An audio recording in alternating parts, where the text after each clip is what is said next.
This is Oklahoma's own News 9. Convicted killer Julius Jones has vehemently declared his innocence in the 1999 murder of Edmond businessman Paul Howell. He will once again try to convince the state to spare his life at a clemency hearing next week. The victim's family will also have a chance to share their story, painful as it is.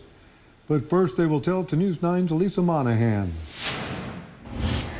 Paul Howell's sister witnessed the crime and is growing increasingly concerned by the vocal and national movement to free Julius Jones.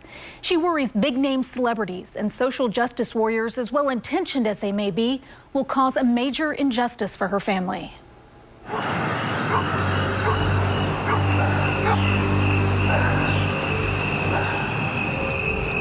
In a moonlit neighborhood, it was a full moon.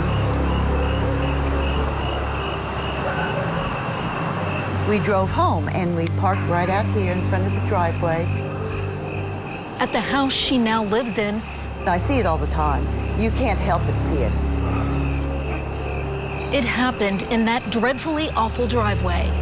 My son's been shot out of the front yard. He got no pulse.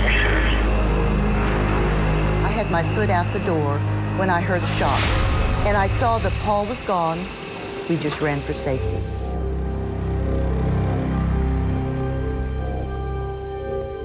Megan Howell-Toby is taking cover from her brother's killer once again. Only now, more than 2 decades later, the threat is different.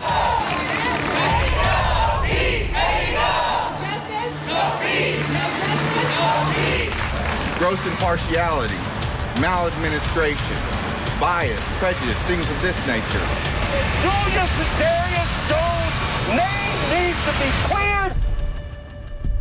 I wanted to end for our family. You just want to shout it at the rooftops and say, he's guilty, he's guilty. Megan has no doubts because she witnessed her brother Paul Howell's murder. She testified against Julius Jones in the trial where he was convicted and sentenced to death.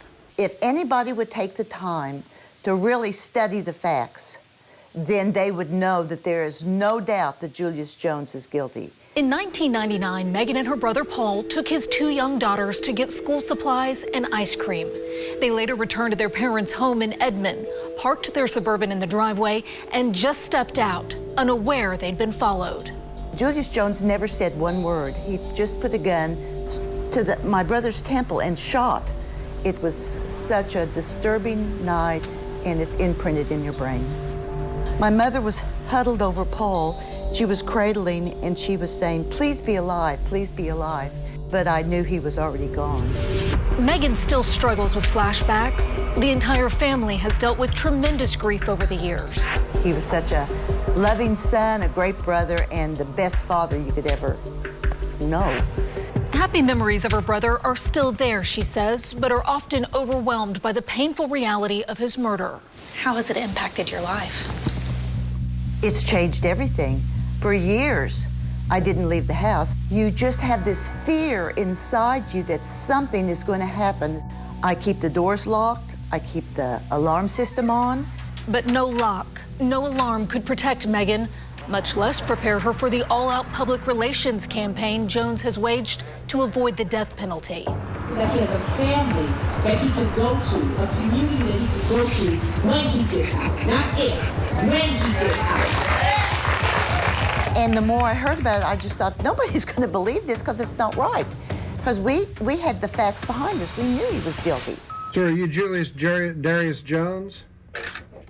Sir, I have one warrant charging you with 3 crimes. Jones made far-reaching claims of innocence and maintains he was framed for the murder and given an unfair trial. And it just kind of took on a life of its own. And I still, to this day, don't understand why so many celebrities have gotten behind this. In recent years, Jones's supporters have released documentaries, issued petitions, and hosted rallies to free the convicted killer. I just wish these people would take time and realize how hurtful it is to our family. You know, they are re-victimizing us. Julius Jones is re-victimizing us. Jones, she says, was so brazen that he even sent her a letter from prison. The thing that was upsetting is he knew where I lived now. I mean, he was able to get a hold of me. It was almost like a threat, you know, you can save my life, you change your testimony, and I'll get out. And so after that, I really became scared. Megan says she expected the Oklahoma Pardon and Parole Board to consider her safety, as well as Jones's prison misconduct during the controversial vote on commutation. Instead, she believes the fervor of Jones's national supporters convinced the board to recommend his death sentence be commuted to life with the possibility of parole.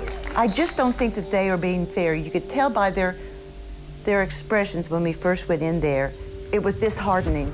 Soon after, the state set an execution date for Jones, with Governor Kevin Stitt later announcing he would not decide on Jones's case until after the clemency hearing, a hearing that would be in front of the same Pardon and Parole Board. I don't have any faith in the Pardon and Parole Board. They are so biased, there's no confidence there. Megan and her family are anxious. They are speaking out, addressing what they say is rampant misinformation about the case. And they're also praying, hoping that the justice jurors imposed on Julius Jones 2 decades ago won't be undermined now. After 22 years, we just need some kind of closure. I feel for sure he will come, not necessarily after me to murder me, but he will come and find me. Jones's clemency hearing is set for next Tuesday, October 26th, with Governor Kevin Stitt getting the final say. Now, the Howell family has requested a meeting with the governor to share their concerns, but at last check, he's not set a time to talk with them. Lisa Monahan, Oklahoma's own News 9. And to see all of our stories on this case, including our coverage of the Justice for Julius movement, search Julius Jones or Paul Howell on our website, news9.com.